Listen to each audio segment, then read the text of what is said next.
MP Etela Rajender తీవ్ర స్థాయిలో విరుచుకుపడ్డారు.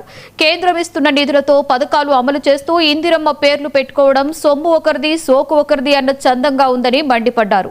రేవంత్ రెడ్డికి పాలనపై కనీస అవగాహన లేదన్న ఈటెల కేంద్ర నిధుల వినియోగంపై బహిరంగ చర్చకు సిద్ధమా అని సవాల్ విసిరారు. ప్రభుత్వం రావాల్సినటువంటి సిఎస్ఎస్ సెంట్రల్లీ స్పాన్సర్డ్ స్కీమ్స్ కింద కావచ్చు, లేదా ఇతరత్ర కావచ్చు, మీకు ఎక్కడైనా తక్కువ వచ్చినాయని కనుక ప్రూవ్ చేస్తే మేము దేనికంటే దానికి సిద్ధంగా ఉంటాం.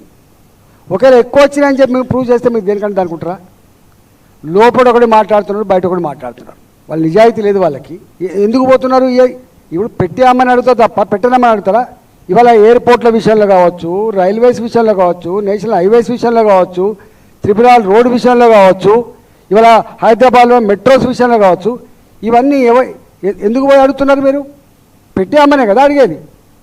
దమ్ముంటే బహిరంగ చర్చకు రమ్మని చెప్పండి, మాట్లాడతాం. కేంద్ర ప్రభుత్వం ఏమిచ్చింది, మీరేమిచ్చారు? ఇప్పటికీ అనేకసార్లు చెప్పినాం. పాడిందే పాడరా, పాస్పాన్ దాసినట్టుగా గదే మీరు విమర్శిస్తుంది తప్ప మీకు పరిపాలించే నైపుణ్యం లేదు, మీకు ఆ శక్తి లేదు, మీకు అనుభవం లేదంటే మీరు నమ్మరు. కేంద్ర ప్రభుత్వం